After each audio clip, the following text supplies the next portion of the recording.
Okay students, तो आज हम जो है वो फास्ट के 2022 के पास पेपर्स को सॉल्व करने वाले हैं। और इस लेक्चर के अंदर जो है वो IQ एंड एनालिटिकल स्किल्स इसके जो है वो क्वेश्चंस को सॉल्व करेंगे। ठीक है, तो IQ के यहाँ पर हमारे पास मल्टीपल क्वेश्चंस हैं, तकरीबन 45 क्वेश्चंस आज के इस वन शॉट लेक्चर के अंदर मैं डिस्कस करूँगा। वो तमाम स्टूडेंट जो फास्ट में अप्लाई करना चाहते हैं BS कंप्यूटर साइंस के लिए या साइबर सिक्योरिटी के लिए या AI के लिए, तो फिर उनके लिए बेनिफिशियल होगा ये लेक्चर। तो फर्स्ट क्वेश्चन हमारे पास है यहाँ पर कि that is 5, 6, 8, 9, 11 is equal to dash. ठीक है, मीन्स ये नंबर सीरीज़ जिसको हम कहते हैं ये फर्स्ट है, इसमें एक नंबर सीरीज़ हमारे पास चल रही है। ठीक है, 5, 6, 8, 9, 11 और आपको जो नेक्स्ट नंबर आने वाला है वो आपको बताना है। तो उसमें मल्टीपल तरह से ना इस सीरीज़ को हम समझ सकते हैं। ठीक है, एक तो के अंदर डिफरेंस इसके अंदर कितना आ रहा है। ठीक है, तो कैलकुलेटर है आपके पास? नहीं है, चले कोई बात नहीं। तो इसका आप कॉमन डिफरेंस आप इसका यूज़ कर सकते हैं। एक तरीका तो होता है कॉमन डिफरेंस के थ्रू आप करें, लाइक आप 6 में से 5 को माइनस करें तो ये हमारे पास क्या आ जाएगा, 1 का डिफरेंस आ रहा है इसके बीच में। और 8 - 6 करें तो किसका डिफरेंस आ रहा है, 2 का डिफरेंस आ रहा है। ठीक है, और इस तरह से 9 - 8 करें तो 1 का डिफरेंस आ रहा है। 11 में से 9 माइनस करें तो फिर 2 का तो 1, 2, 1, 2 का डिफरेंस चल रहा है। ठीक है, तो अब अगला नंबर जो आएगा तो वो क्या आएगा, जिसमें हमारे पास यस 1 का डिफरेंस आ रहा होगा। तो हमारे पास ये डी ऑप्शन 12 यहाँ पर हमारे पास करेक्ट हो गया। तो कॉमन डिफरेंस यहाँ पर देख सकते हैं कि 1, 2, 1, 2 के गैप के साथ ये नंबर्स हमारे पास चल रहे हैं। तो इसको हम लोग कहते हैं नंबर सीरीज़। ये हमारे पास वर्बल रीजनिंग के अंदर आ रहा होता है IQ के सेक्शन में। ठीक है, समझ में आ गया फर्स्ट क्वेश्चन। तो ये हम इस तरह से इस सीरीज़ के अंदर नेक्स्ट नंबर हमें क्या करना पड़ता है, बताना पड़ता है कि नेक्स्ट नंबर हमारे पास सीरीज़ के अंदर कौन सा होगा। क्वेश्चन 2 देखें, ये किस तरह का सवाल है कि 1, 2, 4, 3, 5, 1 stands for Newton, then 3, 5, 1, 2 stands for watt. कह रहे हैं कि अगर ये 1, 2 अगर n 1 है, E हमारे पास 2 है, W हमारे पास 4 है और T हमारे पास 3 है, O हमारे पास 5 है और N हमारे पास 1 है, तो बताएं 3, 5, 1, 2 का क्या मतलब होगा। अब 3, 5, 1, 2 का क्या मतलब होगा, 3 हमारे पास क्या है यहाँ पर T है, 5 हमारे पास क्या है यहाँ पर O है, 1 क्या है हमारे पास N है और 2 हमारे पास क्या है यहाँ पर E है। उसका क्या आंसर हो जाएगा हमारा, B ऑप्शन हो जाएगा, टोन। That's very easy. तो कंप्यूटर बेस्ड जो IQ लेवल का टेस्ट आता है फास्ट का वो ज़्यादा आसान होता है, और जो पेपर बेस्ड आया करता था तो वो काफ़ी डिफिकल्ट हुआ करता था IQ लेवल का। ठीक है, नेक्स्ट क्वेश्चन देखें, ये हमारे पास नॉन वर्बल रीजनिंग है। तो नॉन वर्बल में क्या होता है, हमारे पास एक इमेज होती है। ठीक है, लाइक अब देख सकते हैं यहाँ पर हमारे पास 1, 2, 3, 4 इमेजेस हैं ना। आपको 5th इमेज बतानी है क्या हो रहा है। तो देखो इस इमेज के अंदर क्या है कि एक इस तरह की जो है ना वो एक लाइन है, एक फिगर है, एक लाइन के साथ ये ब्लैक बॉक्स है, वो असल में मूव कर रहा है कॉन्ट्रा क्लॉकवाइज डायरेक्शन में। पहले ये सीधा था, फिर ये इस तरह सीधा खड़ा हो गया 90 डिग्री पर, फिर ये पीछे की तरफ चला गया, फिर ये नीचे आ गया। अब दोबारा जब ये यूँ जाएगा तो इस शेप का आ जाएगा, पहले जैसा हो जाएगा सिंपल। तो यहाँ पर हमारा आंसर क्या हो जाएगा इसका, C ऑप्शन करेक्ट हो जाएगा। समझ में आ रही बात किस तरह से हो रही है, लाइक तो ये हमारा क्लॉकवाइज ये वाला डायग्राम जो है ना मूव कर रहा है। तो ये वाइट वाला कहाँ चले जा रहा है, चूँकि छुपा दे रहा है वो उसको। तो आखिरी में क्या करेगा, दोबारा जब ये घूम के इधर पर आएगा तो इसको छुपा देगा। ठीक है, हाइड कर देगा। दैट्स वाई हमारा जो है वो करेक्ट आंसर इसका C होगा। समझ गए किस तरह से आ रहा है। तो तमाम आंसर्स को आप इसके याद कर लें, समझ लें किस तरह से हो रहा है ये। ठीक है, कोई नया क्वेश्चन भी अगर आता है अगर इन केस, तो आप इस तरह से उसको समझ पाएंगे। बहुत सारे क्वेश्चंस। अच्छा, अब इस तरह से हमारे पास एक वर्बल रीजनिंग में एक पैसेज टाइप का एक क्वेश्चन होता है, क्वेश्चन पढ़कर आपको उसका आंसर देना पड़ता है। लाइक यहाँ पर लिखा हुआ है, studies of fatal automobile accidents reveal that in the majority of cases in which one occupant of an automobile survives. ठीक है, मतलब ऑटोमोबाइल एक्सीडेंट्स बहुत सारे हैं, उन्होंने इसको रिवील किया है कि मेजॉरिटी केसेस में ऑटोमोबाइल जो एक्सीडेंट्स होते हैं उनमें एक ऑक्यूपेंट जो है, एक शख्स जो है वो उसमें सर्वाइव करता है।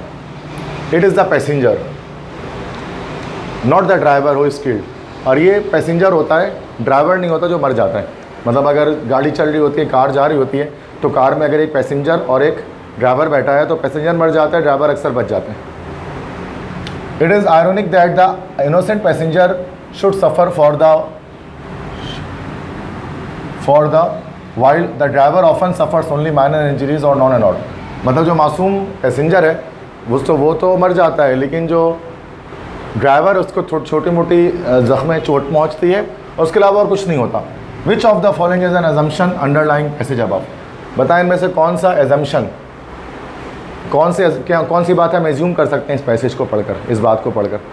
मतलब यहाँ पर बताया जा रहा है कि ऑटोमोबाइल एक्सीडेंट जब होते हैं तो ड्राइवर हमारा जो है वो बच जाता है और जो पैसेंजर होता है अक्सर वो मर जाता है।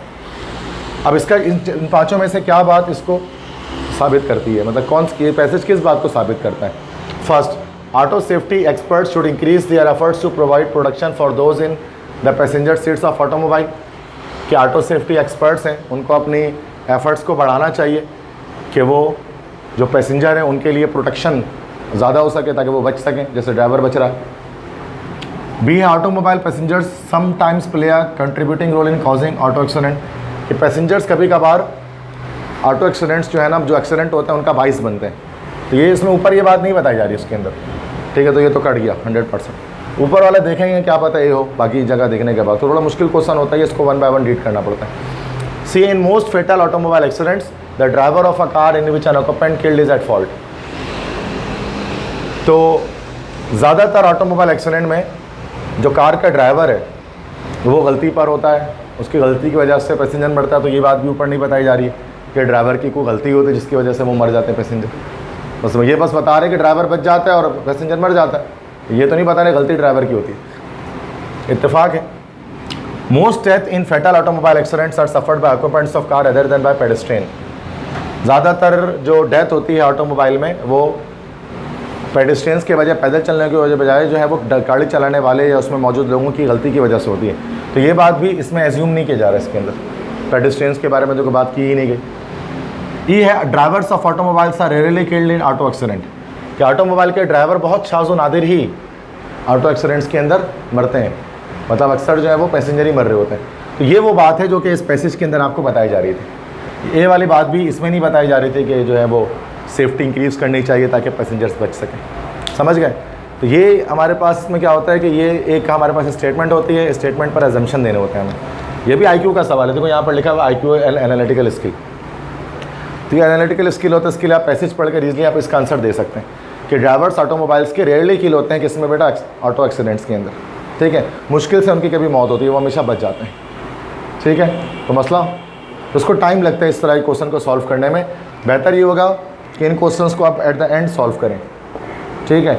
मतलब जब टाइम आपका सारे क्वेश्चंस करने के बाद इस तरह के क्वेश्चन आए तो फास्ट के टेस्ट के अंदर आप इसको एंड में करें, वरना it will consume a lot of time of yours, ठीक है।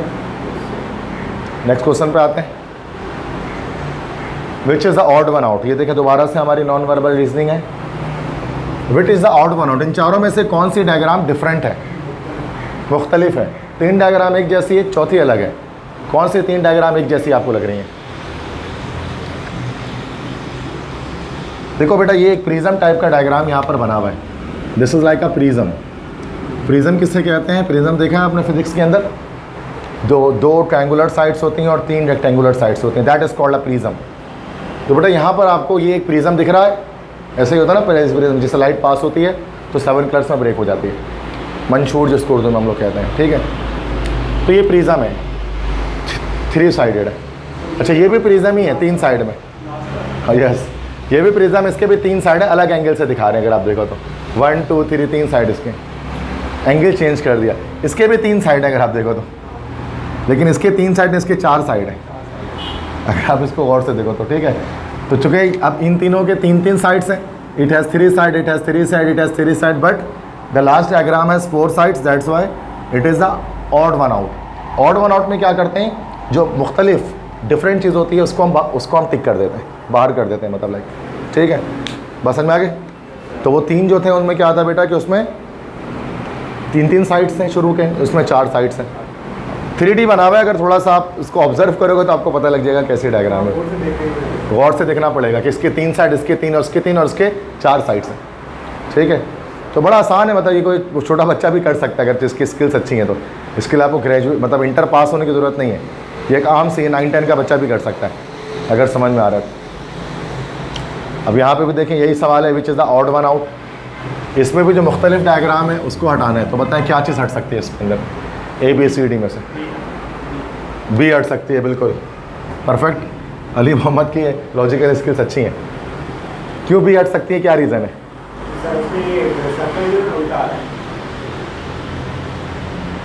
सर्कल उल्टा है। देखो सबके अंदर क्या है कि जिस साइड पे बल्ज निकला हुआ है ना, दोनों तरफ बल्ज है, मतलब ना अब जैसे ये हो गया, ये हो गया, अब ये हो गया इस तरह से, और आधा स्क्वायर यूँ हो गया, अब यूँ हो गया और यूँ हो गया, मतलब सबके मुंह, सबके साइड्स एक तरफ है, सबके मुंह एक तरफ है। लेकिन इसमें इसका मुंह इस तरफ है, इसका मुंह इस तरफ है। इसमें दोनों के मुंह, दोनों फिगर के मुंह इस तरफ है, इसमें दोनों के मुंह इस तरफ है, इसमें दोनों के मुंह इस तरफ है। लेकिन यहाँ पर क्या है कि एक मुंह इधर है, एक मुंह इधर है। समझ में आ गई बात? तो इस तरह से ये जो डायग्राम है, बी डायग्राम, ये इन चारों से अलग है। समझ में आ रही है बात? थोड़ा देख के समझ के क्या चीज़ है। ये साइड्स की बात कर रहे हैं यहाँ पर। इनमें साइड्स क्या हमारे पास है, एक साइड पे है, जबकि यहाँ पर बी में क्या है कि दोनों साइड्स अपोजिट हैं, डिफरेंट है। क्लियर है? बात समझ में आ रही है? कोई मसला? ठीक है, तुम बताओ। ओके, क्लियर है, डन। नेक्स्ट आगे नेक्स्ट क्वेश्चन में बढ़ते हैं। देखो 6 क्वेश्चन हो गए, यहाँ पर स्लाइड के नंबर चल रहे हैं, जैसे जैसे बढ़ते रहेंगे स्लाइड्स, आगे स्लाइड्स बात करेंगे, ठीक है। तो ये देखो 7 आ गया। तो अब देखो दोबारा नंबर सीरीज आ गई, 14, 15, 18, 23, 30। सबसे पहले कॉमन डिफरेंस चेक किया करो, ठीक है ना। 15 में से 14 को माइनस किया तो क्या है बेटा, 1 आया। 18 में से 15 को माइनस करेंगे तो क्या आएगा, आप कैलकुलेटर से कर सकते हैं। 18 माइनस 15, 3 आ रहा है। अब इन दो में देखो, 18, 23 में से 18 को माइनस करेंगे तो क्या आ रहा है, 5 आ रहा है। ऑड नंबर की सीरीज चल रही है देखा जाए तो। अब देखो अगले में 7 के डिफरेंस आएगा। 30 माइनस 27, यस 30 माइनस 23 कितना, 7। अब अगले में डिफरेंस कितना आएगा, 9 का आएगा। मतलब 30 में बस आप 9 को ऐड कर दो तो क्या हो जाएगा हमारा आंसर, 39। तो बेटा सबसे पहले नंबर सीरीज जब भी आए ना, तो आप क्या चेक करें, डिफरेंस चेक करें कि डिफरेंस क्या आ रहा है। अब डिफरेंस में एक पैटर्न आपको मिल जाओगा। जैसे इससे पहले सवाल में 1 2 1 2 1 2 का पैटर्न चल रहा था, और यहाँ 1 3 5 7 9 11 ऑड नंबर का पैटर्न चल रहा है। तो कोई ना कोई एक पैटर्न होगा जो यहाँ पर आप इसको सिलेक्ट कर सकेंगे। जैसे यहाँ पर ऑड नंबर का पैटर्न चल रहा है, अभी आगे लाइन से अर्थमेटिक प्रोग्रेशन है ना, चलता रहेगा ये, ठीक है। समझ में आ गई बात? तो मसला ओके, सॉरी ये तो हो गया। क्वेश्चन नंबर 7 हो गया। क्वेश्चन 8 पे आते हैं IQ के। वर्बल रीजनिंग का सवाल है, which word describe something different from the others. मतलब इन चारों में से कौन सा वर्ड है जो बाकी सबसे अलग है। Gain, profit, harm, interest. क्यों, क्या वजह है? मतलब इन सब में पैसों की बात की जाती है। गेन होता है कुछ तो हासिल होता है पैसों की सूरत में, प्रॉफिट होता है तो मुनाफा होता है, इंटरेस्ट मतलब क्या होता है, सूद, शरह सूद या सूद जो मिलती है, जबकि हार्म मतलब होता है नुकसान, है ना। तो ये सारी चीज़ें पैसों की सूरत में होती है। गेन, प्रॉफिट, इंटरेस्ट ये सब पैसों की सूरत में होता है। हार्म जो है ये मतलब एक तरह से देखा जाए तो फ़ायदा ही हो रहा होता है सब में। गेन में फ़ायदा होता है, कुछ हासिल होता है, प्रॉफिट में भी हासिल होता है, इंटरेस्ट भी हमें हासिल होता है ना, सूद। लेकिन हार्म जो है वो हमारी तरफ से निकल जाता है, नुकसान है हमारा। तो बाकी ए बी मतलब गेन, प्रॉफिट और इंटरेस्ट आपके फ़ायदे की चीज़ है, ये आपके नुकसान की चीज़ है, हार्म। इस तरह से भी कह सकते हैं, ठीक है। तो ये इंग्लिश का सवाल नहीं है, दिस इज एक्चुअली IQ, ठीक है। Which number comes next in the given series. अब इसमें देखें कौन सा नंबर आएगा नेक्स्ट दिए गए सीरीज़ के अंदर। नेक्स्ट नंबर हमारे पास कौन सा आएगा। अब यहाँ पर लिखा हुआ है 17, 11, 28, 39, 67। देखो रैंडम सीरीज कभी कभार तो 2 सीरीज़ एक साथ चल रही होती है। जैसे देखो 17, 28, 67, 11, 39 और ये सीरीज़ चल रही है। तो 11, 39 और ये 17, 28 इस तरह से सीरीज़ चल रही है। अब इसको अगर हम चेक करें तो चेक करते हैं तो 28 माइनस 17 ये हमारे पास 11 का डिफरेंस आ रहा है, ठीक है। 28 माइनस 17 11 का डिफरेंस आ रहा है। अच्छा इस तरह से 67 माइनस 28 ये हमारे पास 39 का डिफरेंस आ रहा है, ओके। मतलब इन दो को माइनस कर रहे हैं तो ये आंसर आ जा रहा है। 67 माइनस 28 कर रहे हैं तो 39 आ जा रहा है। या एक तरह से एक और काम करें, 17 प्लस 11 इक्वल टू 28, ओके। बस इस तरह से भी कह सकते हैं कि इन दो नंबर को अगर हम प्लस कर रहे हैं तो ये नंबर आ जा रहा है। है ना भाई, 17 + 7 28। तो इन दो नंबर को प्लस जब करेंगे तो ये नंबर आ जाएगा। तो आप क्या कर लें, 39 प्लस 67 कर लें, 106 है, 106 ऑप्शन डी में। समझ में आया पैटर्न क्या चल रहा है कि इन दो को प्लस कर रहे हैं तो ये आ रहा है, फिर इन दो को प्लस कर रहे हैं तो फिर ये आ जाएगा। हाँ, थोड़ा गौर करने की ज़रूरत है, मल्टीपल तरीका लगाने की ज़रूरत है, 2-3 मिनट तक देखना पड़ेगा। कॉमन डिफरेंस भी लगाएं, फिर कोई और लॉजिक भी आप इसके अंदर लगाएं, कोई ना कोई पैटर्न बन रहा होगा। You need to select the pattern. Random number नहीं होंगे, नंबर्स के अंदर कोई ना कोई ताल्लुक होगा। ठीक है, क्या आपने ऐसा सवाल किया होगा कि भाई नॉर्मल भी ऐसे ही मैसेज वगैरह में पूछ रहे होते हैं लोग, मतलब ऐसे ही चैलेंज कर रहे होते हैं, भाई इसको सॉल्व करके दिखाओ, है ना, करा होता है ना ये। यस, अच्छा, उसमें तो दैट सी बात है, ये सब आ रहा होता है, बिल्कुल। विच वर्ड, अच्छा सॉरी ये तो हो गया। क्वेश्चन 10 आते हैं। अब देखो एक और नंबर सीरीज़ आ गई। नंबर सीरीज़ ज़्यादा आ रहे हैं, आप देख सकते हैं फास्ट के टेस्ट में, सॉफ्टवेयर इंजीनियरिंग का जो टेस्ट होता है उसमें नंबर सीरीज़ ज़्यादा आते हैं हमारे पास। अब यहाँ पर 12, 13, 16, 21, 28, 37। 13 - 12 अगर हम कह लें माइनस अगर करते हैं तो ये 1 का डिफरेंस आता है। 16 - 13 3 का डिफरेंस आता है। 21 - 16 कितना डिफरेंस आ रहा है, 5 का आ रहा है। क्या ये 7 का डिफरेंस आ रहा है, क्या ये 9 का डिफरेंस आ रहा है। अब अगला डिफरेंस किसका आएगा, 11 का आएगा। तो 37 में 11 प्लस कर दो, कितना हो जाएगा, 48 हो जाएगा। तो बस बी ऑप्शन करेक्ट हो गया हमारे। ईजी है ना भाई। तो यही कॉमन डिफरेंस है कि यहाँ पर जो चल रहा है सीरीज़ ऑड नंबर के सीक्वेंस के लिहाज से चल रहा है। ऑड नंबर को हम ऐड करते जा रहे हैं तो ऐड बढ़ते जा रहे हैं। ठीक है, तो खुद ब खुद देखो एक पैटर्न निकल कर सामने आ जाता है और आपको पता लग जाता है अगला नंबर क्या होने वाला है। नेक्स्ट क्वेश्चन है, which number comes next in the given series. दिए गए सीरीज़ में अगला नंबर कौन सा आएगा। ये तो सेम है ना भाई, 67 वही 106 ये हो चुका है शायद। ठीक, दोबारा रिपीट हो गया आई थिंक। अच्छा, फिर वापस चला गया था ना मैं।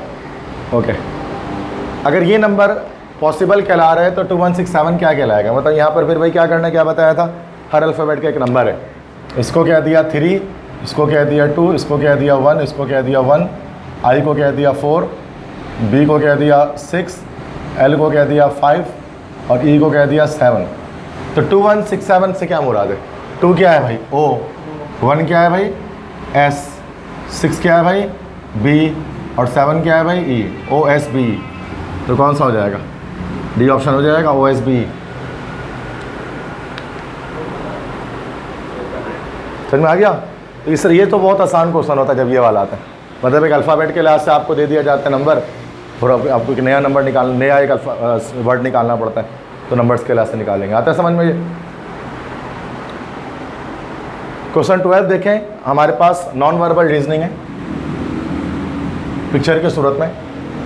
अब ये पिक्चर हमारे पास एक है, ठीक है। अब इसमें क्या हो रहा है, एक नंबर है। अच्छा, this is to this as this is to what. Okay, अब देखो ये हमारा फर्स्ट क्वाड्रेंट में, ये हमारा थर्ड क्वाड्रेंट में आ गया, टेढ़ा हो गया ना। मतलब ये यूं था, फिर ये दूसरी तरफ यूं पलट गया। अब अगर ये यूं है तो ये फिर ये यूं पलट जाएगा, तो ये नीचे आ जाएगी, इस तरह की कोई डायग्राम आ जाएगी। तो कौन सा डायग्राम होगा इसमें, A B C D, D हो जाएगी या सब एस। ऊपर वाली है ये आएगी सर, ऐसे पलटे तो वो जो ऊपर वाला है वो उधर घूम के ऊपर आ जाएगा। हाँ, अगर आप उसको ऐसे पलटेंगे, यूँ करके पलटेंगे, जैसे ऊपर आ जाएगा। ए होना चाहिए ना, सही सही सही, ये चीज़ ऊपर आ जाएगी तो ए होना चाहिए।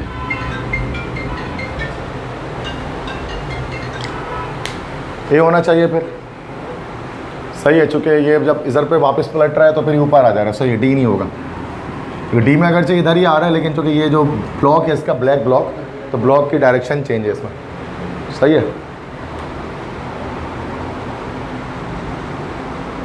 क्वेश्चन नंबर 13 है, विच फिगर कम्स नेक्स्ट। इनमें से कौन सी डायग्राम नेक्स्ट आएगी, अगली आएगी, ठीक है। अब देखो अगर हम ब्लैक के लिहाज से देखें तो 2 इधर जा रहा है, फिर 2 इधर ऊपर आ रहा है, फिर 2 इधर ऊपर आ जाएगा, मतलब इस पॉइंट पर आ जाएगा ना। मतलब ये क्लॉकवाइज मूव कर रहा है, पहले यूं गया, फिर यूं गया, फिर ये डी होगा ना, डी होगा, क्योंकि ब्लैक वाले सर्कल को आप देखें तो ये 2 इधर मूव कर रहा है, फिर 2 इधर मूव कर रहा है, फिर 2 इधर मूव करेगा। अब देखो इन चारों डायग्राम में इधर पर कोने में सिर्फ डी ही है। हाँ, अगर हमारे पास मल्टीपल डायग्राम ऐसे ही आते जिसके अंदर ये यहाँ पर होता तो वाइट को देखते हुए फिर हम फैसला करते हैं। अभी तो वाइट को देखने की जरूरत ही नहीं है ना, तो ब्लैक को देख रहे हैं, सही है ना, चूँकि वो घूम रहे हैं। नेक्स्ट एक और नंबर सीरीज है, क्वेश्चन नंबर 14 में हमारे पास 2, 3, 4, 6, 8, 12, 16, 24, 32। ठीक है बेटा, अब इसके अंदर क्या है, अगर कॉमन डिफरेंस चेक करें तो 3 - 2 कितना हो जाएगा 1, 4 - 3 कितना हो जाएगा 1, 6 - 4 कितना हो जाएगा 2, 8 - 6 कितना हो जाएगा 2, 12 - 8 कितना हो जाएगा 4, 16 - 12 कितना हो जाएगा 4, 24 - 16 कितना हो जाएगा, 24 में से 16 निकालो तो हाँ 8 हो जाएगा, 32 में से 24 निकालो, 32 में से 24 निकालो तो 8 आएगा। मतलब नहीं, 1, 2, 4, 4 का डबल 8, 8 का डबल 16। अब 16 के लास्ट से चल रहा है सीरीज़ ना, मतलब 1, 1, 2, 2, 4, 4, 8, 8, 16, 16, 32 में 16 ऐड कर दो, कितना आएगा 48 आ जाएगा ना भाई, बिल्कुल। तो ये हमारा डी ऑप्शन करेक्ट हो जाएगा, 48। समझ गए। नेक्स्ट इसके बाद है 1, 3, 8, 19, 42। इसको देखते हैं। ठीक है, तो इसके अंदर हम यहाँ पर ये पैटर्न चलाएंगे। फर्स्ट नंबर के लिए है 2 × फर्स्ट टर्म +1, सेकंड के लिए 2 × सेकंड टर्म +2। मतलब देखें, अब यहाँ पर फर्स्ट टर्म लानी है तो यहाँ पर 3 कैसे आ रहा है कि फर्स्ट टर्म को क्या करेंगे, 2 को 1 से मल्टीप्लाई करेंगे, 2 × 1 = 2 +1 3। अब देखो अब क्या करेंगे, 2 को 3 से मल्टीप्लाई करेंगे, 3 × 6 + 2, ये हमारा 8 हो गया। ठीक है, उसके बाद 2 को 8 से मल्टीप्लाई करेंगे, 8 × 16। ठीक है, और 16 + 3, अब 3 प्लस करेंगे, 16 + 3 9। ठीक है, तो अब क्या करेंगे, इस 19 को 2 से मल्टीप्लाई करेंगे, कितना हो जाएगा 36। अब इसमें प्लस कर देंगे 4, पहले फर्स्ट टर्म आ गया, सेकंड आ गया, फिर 3, मतलब प्लस करते हुए इस तरह से चलते जाएंगे ना भाई। 2 × थर्ड टर्म, फिर 2 × फोर्थ टर्म, फिर 2 × फिफ्थ टर्म, इस तरह से चलते जाना है। तो ये हमारे पास ये जो 3 आ रहा है, कैसे आ रहा है, 2 × 1 = 2 +1 दैट इज़ 3। ठीक है, इस तरह से ये कैसे आ रहा है, 2 × 3, 2 × 3 = 6 +2 8 आ रहा है।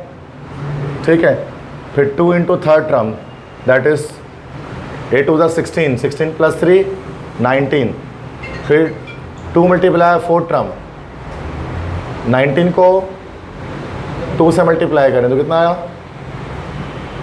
19 को 2 से मल्टीप्लाई कितना आएगा 38 आएगा ना, 38 + 4 42। अब 42 को हम मल्टीप्लाई करेंगे 5 से, तो 42 को जब 5 से मल्टीप्लाई करोगे तो कितना आएगा, 5 × 2 = 10, 5 × 4 = 20, 21, 210 और +5 कर देंगे, क्या हो जाएगा इसमें हमारे पास,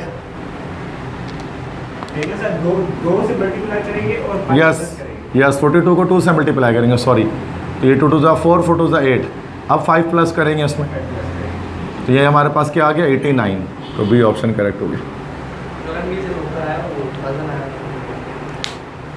ठीक है बेटा, तो ये हमारे पास जो है ना वो सीरीज़ चल रही है, तो थोड़ी मुश्किल सीरीज़ है ये, इसको आप देख लें कि first term, second term, third term किस तरह से इसमें आगे हम बढ़ रहे हैं। ठीक है, नेक्स्ट इसके बाद हमारे पास एक लॉजिकल रीजनिंग का सवाल है, वर्बल रीजनिंग है, डायग्राम दी हुई है कि दिस इज टू दिस, करिए अगर ये डायग्राम इसके बराबर है तो ये डायग्राम किसके बराबर होगी। अब देखिए एक चीज़ जो हो रही है ना कि वाइट है अंदर ब्लैक हो जा रहा है, वाइट है मतलब अंदर यहाँ पर क्या हुआ कि अंदर ब्लैक हो गया, तो वाइट के अंदर ब्लैक। अब यहाँ पर हमारे पास ए भी हो सकता है और सी भी हो सकता है, दोनों करेक्ट हो सकते हैं ना, ए भी हो सकता है सी भी हो सकता है, चलो बी को हम हटा देते हैं। ठीक है, हाँ, लेकिन अभी को अब मसला नहीं का यहाँ पर बॉर्डर जो है थिक और थिन लाइन में मसला है।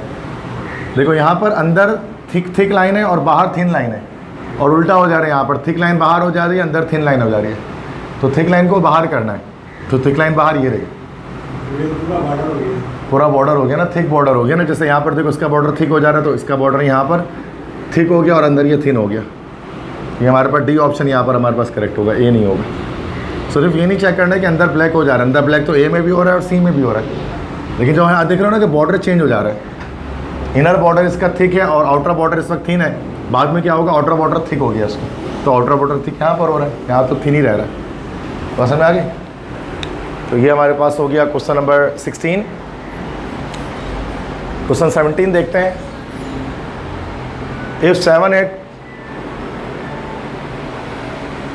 7867123 stands for prince, then 1823 stands for। इसको आप इसलिए खुद से कर सकते हैं, है ना। नंबर्स को आप देख लें, प्रिंस है ना ये हमारे पास 7 है, ये हमारे पास 6 है, ये हमारे पास 8 है, ये हमारे पास आर हमारे पास 6 है, आई हमारे पास 8 है, एन हमारे पास 1 है, सी हमारे पास 2 है और ये हमारे पास 3 है। 1823 1 हमारे पास हो गया एन, 8 हो गया हमारे पास आई, 2 हमारे पास हो गया दैट्स सी और 3 हमारे पास हो गया ई। नाइस आ जाएगा ये हमारे पास। तो नाइस कहाँ लिखा हुआ है? फर्स्ट है, तो this is the correct answer, nice. This is the easiest question ना, सबसे आसान यही होता है। फिर से कहना नंबर 3 आ गए, पैटर्न सिलेक्शन 7 6 5 4 3, ये तो बहुत आसान है, ये तो डिसेंडिंग ऑर्डर चल रहा है, ठीक है। तो बी ऑप्शन आ जाएगा, 7 6 5 4 3 2 1 ऐसे चलते रहेगा। तो इतने आसान भी होते हैं समटाइम्स। नेक्स्ट है, which word describe something different from the others. कौन सा वर्ड अलग है बाकी सब में से? Truck, blue, white, red, green. Truck चूँकि बाकी सब कलर्स हैं और ये जैसे ट्रांसपोर्टेशन का नाम है, that's an easy question. Truck अलग हो गया ना बाकी सबसे, वो कलर है बाकी सब। नेक्स्ट क्वेश्चन देखें, 27 24 20 15 9। अब देखें क्या डिफरेंस बन रहा है इसके अंदर।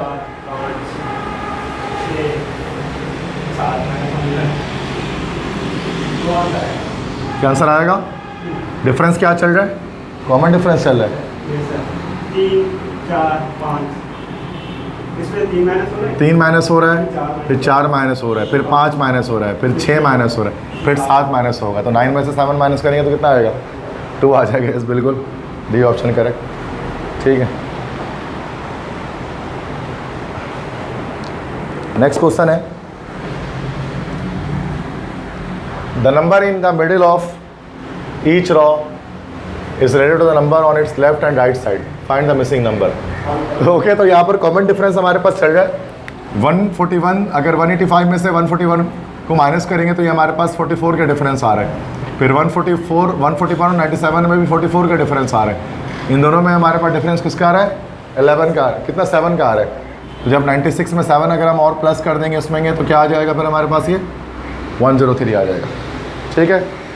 तो इस तरह से हमारे इसको लॉजिक, कहीं ना कहीं लॉजिक आपको ढूंढनी पड़ती है ना, तो लॉजिक कोई बन रही होती है हर एक IQ के क्वेश्चन के अंदर। अब देखें, ये तो बड़ा सिंपल सवाल है नंबर सीरीज़ का।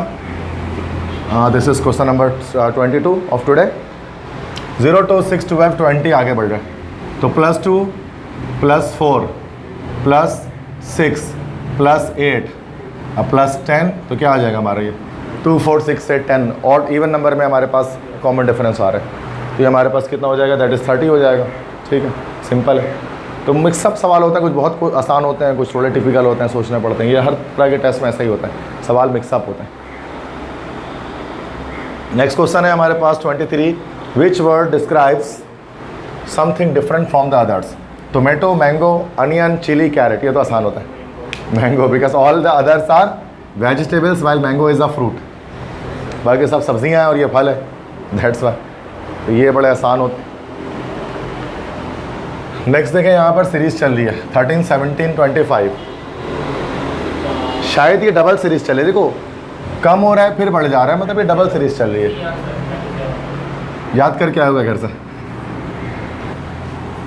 तो यहाँ पर जो सीरीज़ हमारे पास चल रही है, दिस इज़, तो ये हमारे पास डिफरेंस आ रहा है 4 का, ये हमारे पास डिफरेंस आ रहा है 4 के टेबल पर चल रहा है, फिर ये 8 का आ रहा है, फिर ये हमारे पास डिफरेंस आएगा 6 जो है वो 12 का, फिर ये डिफरेंस आएगा हमारे पास 16 का। तो यहाँ पर जब 25 में 12 प्लस करेंगे तो क्या आएगा 37। दिस इज़ द करेक्ट, ठीक है, ओके। सो 4 के टेबल या 4 के मल्टीपल्स के लास्ट यहाँ पर सीरीज़ हमारे पास कॉमन डिफरेंस आ रहा है, तो हमारा सी ऑप्शन करेक्ट हो जाएगा, सही है। इसके बाद हमारे पास नेक्स्ट क्वेश्चन है नॉन वर्बल रीजनिंग से। चलिए, ये थोड़ा टिपिकल है, इसमें 2 आंसर्स में आप परेशान होंगे। ये फास्ट के टेस्ट का है, ठीक है। क्वेश्चन 25 है, विच फिगर कम्स नेक्स्ट।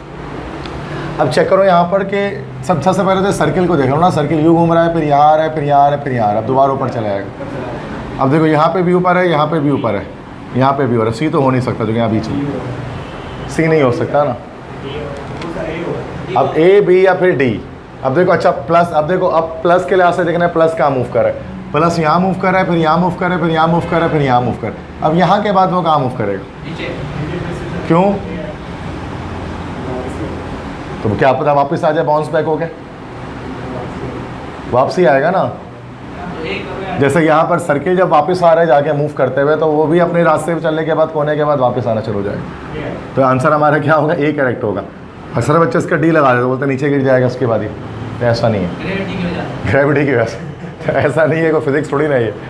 तो यहाँ पर जिस तरह सर्किल अपने डायरेक्शन को लौटा दे रहा है ना वापस, इस तरह से प्लस भी अपने डायरेक्शन को वापस करेगा, तो हमारा ये ऑप्शन करेक्ट होगा। तो थोड़ा टिपिकल क्वेश्चन है, जिसमें मल्टीपल आपको सही लग रहे होते हैं, ठीक है।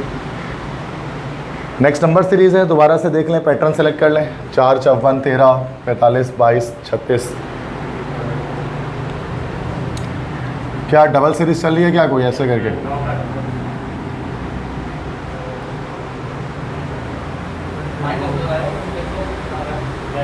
नाइन की सीरीज चल रही है, 9 प्लस होते जा रहे हैं ना यहाँ से, तो 22 में से 9 प्लस कर दो, कितना आएगा? 22 में 9 प्लस करो,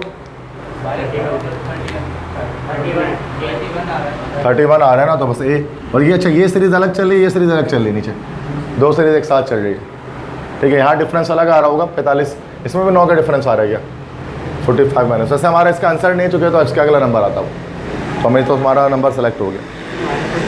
हाँ, उसमें माइनस हो रहा होगा, कॉमन डिफरेंस आ रहा होगा, बल्कि इसमें प्लस हो रहा है। हाँ, माइनस ही हो रहा है ना। अगर आप देख लेना तो यहाँ पर 54 माइनस 45, जो 9 का ही डिफरेंस आ रहा है ये भी, लेकिन ये अलग नंबर चल रहे हैं। 9 के डिफरेंस नहीं चल रहे हैं, बट अलग अलग नंबर चल रहे हैं। तो 2 एक साथ भी कभी कभार मिक्स करके भी सीरीज चल रही होती है, ठीक है। तो यहाँ कंसेक्यूटिव नंबर्स के साथ सीरीज नहीं चल रही है, एक स्किप करके नंबर सीरीज चल रही है, ठीक है।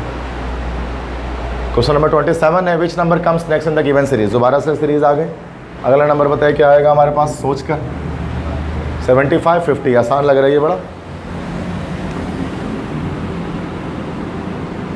50, 90, 65, 105, ऐसे बढ़ाते हैं, ठीक है, और यूँ बढ़ा रहे हैं, यस 15 प्लस करते हुए जा रहे हैं। तो 50 में 15 प्लस करो 65, 65 में 15 प्लस करो, कितना आएगा? 15 ही प्लस करो, 80 आ जाएगा ना। नहीं, 50 में अगर 65 प्लस कर रहे हैं तो कितना आ रहा है? 50 में अगर 50 में 15 प्लस करो तो 65 आएगा ना, ये 65। तो वो एक ही बात है। 65 में अगर तुम 15 प्लस करो तो कितना आ रहा है? 65 और 15 80, तो बस हो गया ना ये। अच्छा, ये वाले सीरीज फिर कौन से चल रही है? इसमें कुछ और प्लस हो रहा है, इसमें 25, इसमें कितना प्लस हो रहा है? नहीं, माइनस प्लस चल रहा है, 15 ही, इसमें भी इतना ही प्लस हो रहा है। 75 और 90 में क्या 15 प्लस हो रहा है? यस, मतलब हम इसमें सीरीज उस तरह से, जिस तरह आप तो कंसेक्यूटिव सीरीज चला रहे हो, हम यहाँ हम 2 अलग अलग सीरीज करते हैं तो ये आसान हो जाती है, ठीक है ना भाई। तो ऊपर हमें तो ये ऊपर वाली सीरीज देखनी है, जो हमारा नंबर यहाँ से यहाँ है, फिर यहाँ से अगला क्वेश्चन मार्क पे आ जाएगा। नीचे वाले सीरीज देखेंगे ना, ये 75, तो ये तो उसका अगला नंबर आ जाएगा जो हमें चाहिए नहीं। तो हमको एक सीरीज़ भी देख लेंगे तो काम हमारा बन जाएगा, तो हमारा ये 80 हो जाएगा। मतलब ज़्यादा नहीं, 10 से 15 सेकंड में आप क्रैक कर सकते हैं कि क्या है। देखो टाइम तो आपके पास 1 मिनट से ऊपर का होता है MCQs के लिए। अब ये देखें, एक और सीरीज़ आ गई क्वेश्चन नंबर 28 में, 198, 202, 211, 2227। अब यहाँ क्या सीरीज़ चल रही है? 202 में से 198 माइनस करो, 4 आएगा,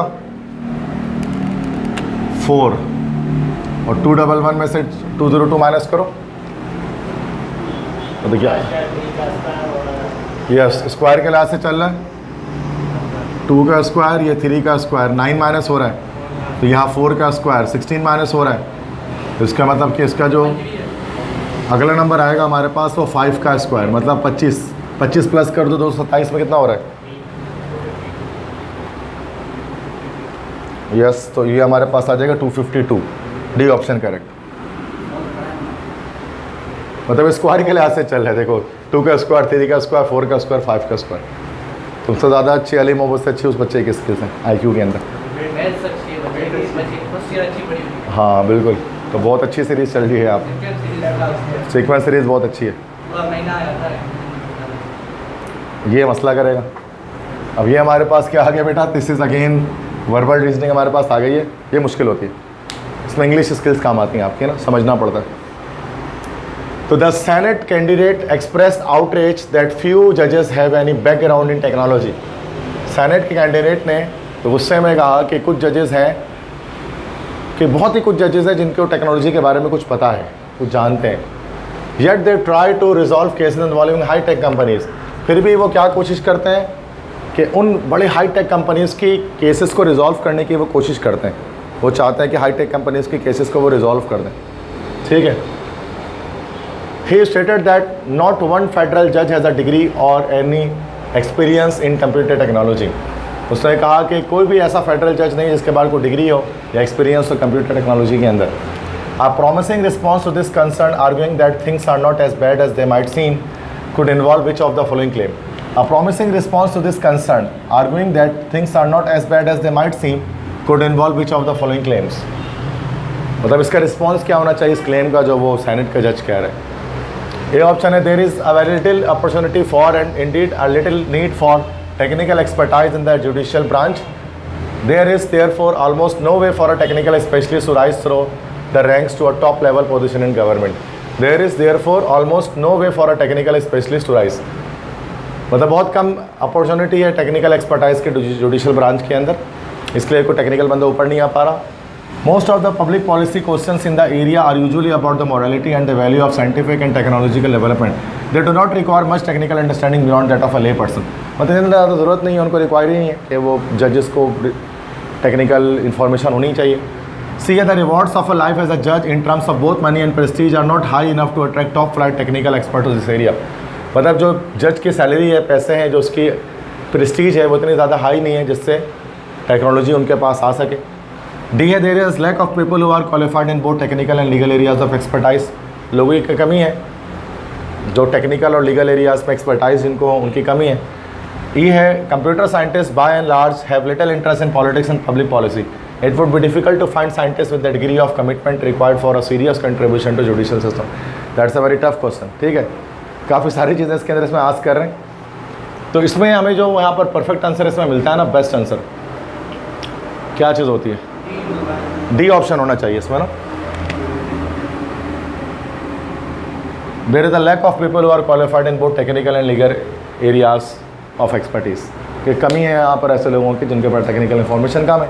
बात ऊपर यही बताई जा रही थी, जिस तरह से ऊपर जो बात बताई थी नीचे उसको समराइज़ करके आपको उसको बताना पड़ता है कि जो बात ऊपर गई है वो नीचे किस तरह से, तो ये बात बताई जा रही थी। एक और क्वेश्चन है 30 में देखें, there has been a sharp increase in the subscription prices of many professional and scholarly journals in the post 7 years.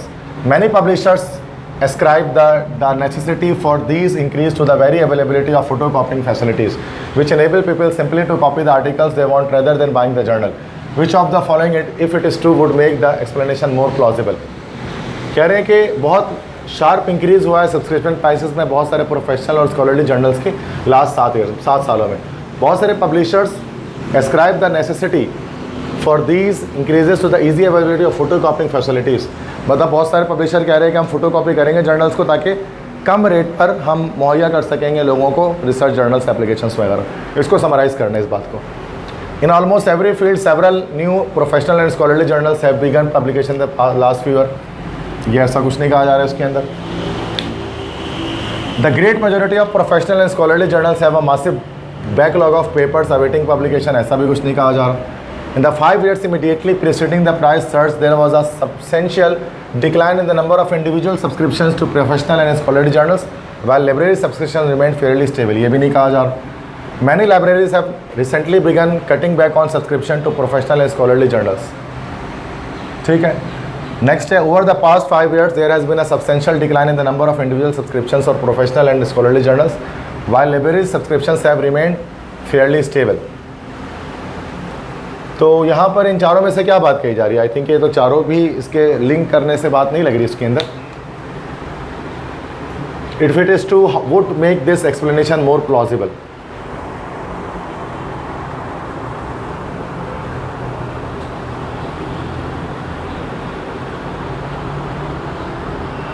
Prices बढ़े हैं यहाँ पर, ये बताया जा रहा है.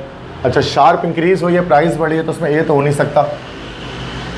Massive backlog of papers awaiting publication, ऐसा भी नहीं है. Preceding the price search there was a substantial decline in the, yes ये सी हो सकता है कि 5 सालों में जो है वो प्राइसेस जो है वो बहुत ज़्यादा बढ़े हैं सब्सक्रिप्शन के, जिसकी वजह से जो है वो क्या हो सकता है कि लाइक फ़ोटो कॉपिंग की फैसिलिटीज़ को बढ़ाना पड़ेगा लाइब्रेरीज में, ताकि वो अवेलेबल हों और लोग उसको पढ़ सकें.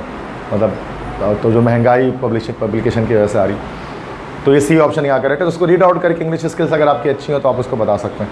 अदरवाइज नंबर सीरीज़ और नॉन वर्बल ये ज़्यादा ईजी होते हैं इसके अंदर. अब देखो ये आसान हो गई, नॉन वर्बल है. Which number goes at the bottom of the star. अब यहाँ पर 4 लिखा बनी है, दैट्स 1. जो स्टार ऐसे बनाते हैं ना 1 2 3 4, तो ये क्या होगा हमारा 5. अब ये तो हर कोई कर लेता है, ठीक है. स्टार है ना 1 2 3 4 आया तो 5वां कोना 5 हो गया, खत्म. ये भी एनईडी के, ये भी फास्ट के पास पेपर है, बड़ी देरी सी. नेक्स्ट है बेटा आपके क्वेश्चन नंबर 32 है. Sally has never received a violation from the Federal Aviation Administrator during the 16 years flying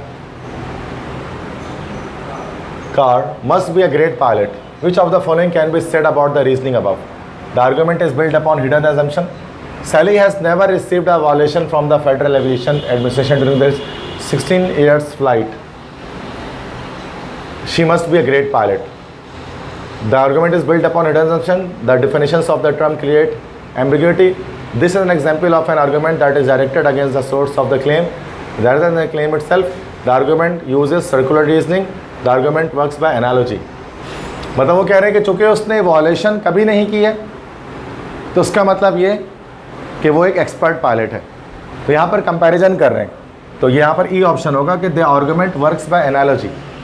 मतलब चूँकि ऐसा नहीं हुआ, चूँकि उसको वॉलेशन नहीं मिली 16 सालों में, तो उसकी वजह से वो एक बड़ी पायलट है. तो उसका एनालॉजी कहते हैं ना, कंपैरिजन करते हैं कि इसकी वजह से ऐसा हो रहा है, तो ये हो रहा है तो उसकी वजह से ऐसा हो रहा है, ठीक है.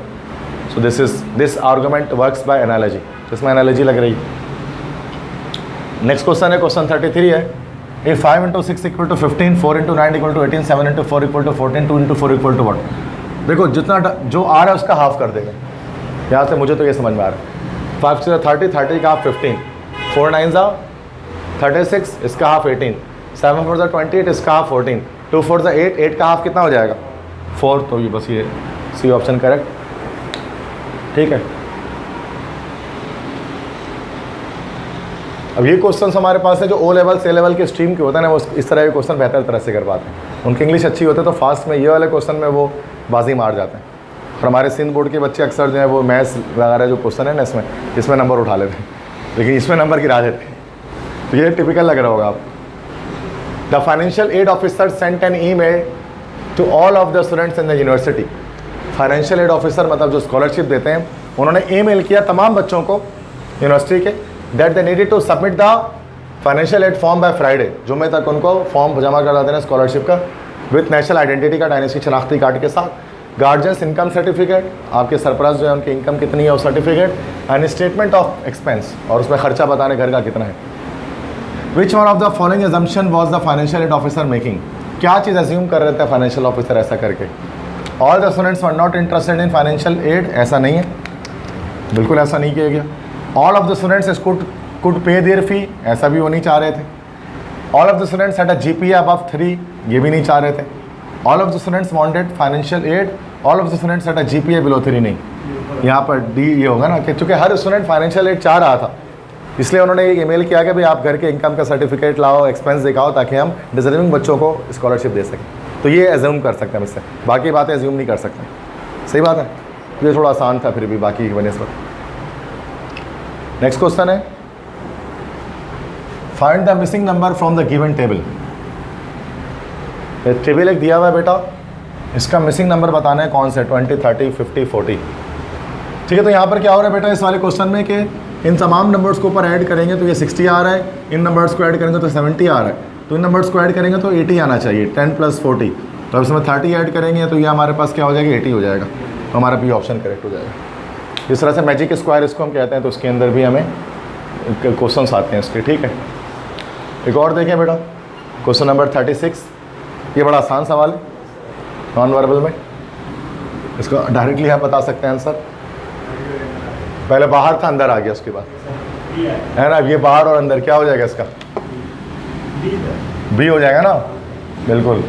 मतलब सर्किल अंदर हो जाएगा, पेंटागन बाहर हो जाएगा, बी ऑप्शन हो जाएगा। मतलब इन और आउट का ये मसला आ रहा था इसके में। इंटरेस्टिंग होता है ये, बड़ा आराम से हो जाता है, टाइम पास करने के लिए होता है बस। एक और देखो बेटा इसको, देखो भाई डायगोनल में नंबर सेम आ रहे हैं, जैसे यार 13, 13, जैसे यार ना 13, 13, 14, यहाँ क्या आएगा 13, 13, 14, तो ये डायरेक्ट हो जा रहे हैं। डायगोनल के नंबर सेम हो रहे हैं बस, और कुछ नहीं हो रहा। सही है, नंबर सीरीज आ गई दोबारा एक, 1 2 6 15 31। 1 का डिफरेंस, 4 का डिफरेंस, स्क्वायर पे चल रहा है क्या, 1 का स्क्वायर, 2 का स्क्वायर, 3 का स्क्वायर, 15 - 6 कितना होता है, 9 होता है ना। स्क्वायर पे चल रहा है 1 का स्क्वायर, 2 का स्क्वायर, 3 का स्क्वायर, 4 का स्क्वायर, 5 का स्क्वायर, 25, 31 में से 25 प्लस करो, 56 आ रहा है, डी ऑप्शन। मतलब वही स्क्वायर वाला बताया था उन्होंने, वही पैटर्न चल रहा है, 1 का स्क्वायर, 2 का स्क्वायर, 3 का स्क्वायर। नेक्स्ट क्वेश्चन देखिए, क्वेश्चन नंबर 39। ये हमारे पास पूरी डायग्राम दी हुई है, और ये बताने के यहाँ पर क्या आएगा हमारे पास क्वेश्चन मार्क में ना, इन सारे अल्फ़ाबेट्स में से। अब देखो KLMNO, 3 को छोड़ कर आ रहे हैं, KLMNO PQRS TUVW, ठीक है। इस तरह ABCDE FGHI, क्या आना चाहिए इसके अंदर, I आना चाहिए। मतलब 3 अल्फ़ाबेट छोड़ रहे हैं ना, अगर इसको सीक्वेंस ऊपर से नीचे तक देख लो तो 3 अल्फ़ाबेट, K के बाद LMNO, फिर QPQRS, इस तरह से चल रही है, तो इसका I हमारा आंसर हो जाएगा इसका करेक्ट। याद रखें इन चारों में से कोई ऑप्शन इसका करेक्ट होगा, या तो ये, या तो ये, या तो ये, या तो ये, ABEF यहाँ पर है, हमें इसमें यहाँ पर हमें आंसर डालना है। अब देखो CHM, C के बाद देखो 5 के डिफरेंस आ रहे हैं क्या, CDEFGH, 5 के डिफरेंस आ रहे हैं यहाँ पर। H के बाद M तक 5 के डिफरेंस आ रहा है, IJKLM, और M के बाद R तक 5 के डिफरेंस आ रहा है, MNOPQR, और E कौन सा, 5वां अल्फ़ाबेट हमारा होता है इंग्लिश का। अब देखो F हमारा 6ठा अल्फ़ाबेट होता है, तो 6 के डिफरेंस आ रहा होगा A से G तक, है ना। अब इसमें देखो HIJ, दूसरा डिफरेंस आ रहा है, J के बाद KL, ठीक है। तो हमारे पास क्या ऑप्शन हो जाएगा इसके अंदर, B, दो का डिफरेंस है ना, IJKL MN, ठीक है। तो ये हमारे पास 2 आंसर हो जाएगा इसका। समझ में आ गई बात। तो कॉमन डिफरेंस 2 का आ रहा था, तो यहाँ अल्फ़ाबेट में ABCD कर दिया 1 2 3 4 को, नंबर्स की सूरत में देखिए मैं अल्फ़ाबेट में दे दिया। अच्छा, ये वाले IQ के पुराने पास पेपर हैं जो रिटर्न पेपर बेस्ड हुआ करते थे। अब उसमें देखो कितने टिपिकल होता है, इससे आसान हमारे उसमें होते हैं जो कंप्यूटर बेस्ड होते हैं। अब जैसे ये देखो, इसका आप पहचान ही नहीं पाओगे। देखो इस क्वेश्चन में क्या करना है कि स्टार में हमारे पास जो नंबर है ना, अब देखो कोई हमारे पास इवन नंबर है, कुछ हमारे पास ऑड नंबर है। अब यहाँ जो हमारे पास इवन नंबर है ना, जैसे कि 6 है, इवन हमारे पास 2 है और 4 है, तो 6 + 4 दैट्स 10, 10 + 2 12, और ये हमारे पास ऑड नंबर है 3 1 1 4, तो 12 में से 4 को माइनस करो, कितना आ रहा है, 8 आ रहा है। अब आ जाओ यहाँ, तो 2 8 और 4 ये हमारे पास इवन नंबर्स हैं, 8 + 2 10, 10 और 4 14, और 11 और 9 कितने हो जाएंगे, 20। अब 20 में से 14 को माइनस करो, कितना आ रहा है, 6 आ रहा है। अब यहाँ चेक करो, 10 और 2 क्या हो गया हमारा, 12, और ये 7 5 और 5 17, 17 में से 12 को माइनस करो, कितना आ रहा है, 5 आ रहा है। ये 5 आंसर हमारे पास होगा। समझ गया लॉजिक क्या था? ये तो बहुत टिपिकल लॉजिक है ना ये, लाइक इवन ऑड के लिहाज से चल रहे हैं इसके अंदर, बट दिमाग जाएगा थोड़ी ना आपका उसको कितना ज़्यादा इसके अंदर। हम तो नॉर्मल प्लस माइनस कर रहे होंगे उसको, और क्या करेंगे, बट ऐसा आया है तो मैंने ऐसे ही तफरी में डाल दिया सवाल को कि चलो देखते हैं कि कर पाओगे कि नहीं। नेक्स्ट क्वेश्चन देखो, ये this is question number 42 in fast anti test preparation. Like A, ये तो आसान है, B C D E F, दो मतलब एक का गैप आ रहा है, सी के बाद डी ई एफ, 2 का गैप आ रहा है, ई एफ के बाद जी एच आई जे, 3 का गैप आ रहा है, के मतलब उसके बाद फिर दोबारा 1 का गैप आ गया, बट डायरेक्ट कंसेक्यूटिव 0 गैप आया, ठीक है, या 1 कह लो आप इसको, मतलब 0 कह लो उसको, 0, ठीक है। उसके बाद एल एम, उसके बाद एन ओ पी, फिर क्यू आर एस टी। अब 3 के बाद डायरेक्ट टी के बाद क्या आ जाएगा, यू आ जाएगा, फिर उसके बाद 1 गैप, 0 गैप आएगा ना, फिर 1 गैप 2 गैप। समझ गए, यही चल रहा है ना ये। पहले गैप बढ़ रहा है यहाँ पर, पहले 1 गैप, फिर 2 गैप, फिर 3 गैप, फिर 0 गैप, फिर 1 गैप, फिर 2 गैप, फिर 3 गैप, फिर 0 गैप, ऐसा ही है। तो इस तरह से पैटर्न निकल रहा है इसका। तो यहाँ पर हमारा आंसर इसका यू हो जाएगा करेक्ट, क्योंकि टी के बाद डायरेक्ट अब यू आने वाला है, क्योंकि वी डब्ल्यू 1 गैप उसके बाद आ गया, दैट्स वाई। ठीक, ये क्वेश्चन देखो, इतना बड़ा सवाल। अब इसमें यहाँ पर मिसिंग जो ये पूरा बॉक्स बना हुआ है, इस बॉक्स के अंदर जो मिसिंग सेगमेंट है ना, उसमें फिट कर रहे हैं इसको। अब देखो बी ओ डी यहाँ पे, उसके बाद के एच बी, मतलब यहाँ पर के आएगा फिर एच आएगा। अब देखो के एच किस में ऊपर है, 2 में है, करेक्ट हो गया। अब बाकी भी देख लो ना, पी वाई आई, देखो P Y I T E P Y, देखो P Y I T E P Y, मतलब मिसिंग सेगमेंट निकालना जो बाकी है यहाँ से देख कर। समझ गया ना, देखने में लग रहा था मुश्किल, लेकिन है बड़ा आसान है, मतलब किस जगह से निकला हुआ ये टुकड़ा वो बताना था। तो टुकड़ा बी 2 का पजल है ना, वहाँ पर फिक्स हो जाएगा तो ये कंप्लीट सॉल्व हो जाएगा पजल के। ठीक है, नेक्स्ट देखो क्वेश्चन नंबर 44। इसमें क्या है बेटा हमारे पास कि यहाँ पर हमारे पास अल्फ़ाबेट्स चल रहे हैं, ए एच एफ, मतलब कॉमन सीरीज चल रही है क्या, A H F M K R P, A B C D, A के बाद नंबर्स हम इसमें कह सकते हैं ना, अल्फ़ाबेट के नंबर हम दे देते हैं, या फिर क्या, पहले 4 का +4 हो रहा है, फिर -2 हो रहा है, फिर +4 हो रहा है, एफ जी एच आई जे के एल एम, +6 हो रहा है क्या, जे के फिर -2 हो जा रहा है, फिर क्या हो रहा है के बाद L M N O P Q R, अच्छा 7 हो रहा है, चलो 7 मान लेते हैं, फिर आर के बाद पी क्यू आर। तो कितना क्या सीक्वेंस के लास्ट से क्या चल रहा है हमारे पास, B C D E F G H,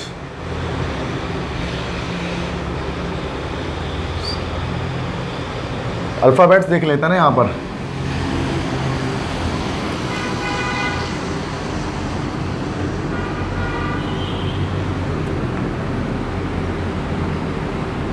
ताकि हम ज़्यादा बेहतर तरह समझ सकें, सबको हम नंबर दे देते हैं, ठीक है। दैट्स 1 2 3 4 5 6 7 8 9 10 11 12 13 14 15 16 17 18 19 20 21 22 23 24 25 एंड 26, ठीक है। तो 26 हमारे पास आ गए नंबर, सब यहाँ पर चेक करते हैं। ये हमारा फर्स्ट है, ये एच हमारा जो है वो 8 है, उसके बाद एफ हमारा 6 है, फिर एम हमारा 13 है, फिर के हमारा 11 है, फिर आर हमारा 18 है, फिर पी हमारा 16 है। तो क्या चल रहा है सीक्वेंस, 1 8 6 13।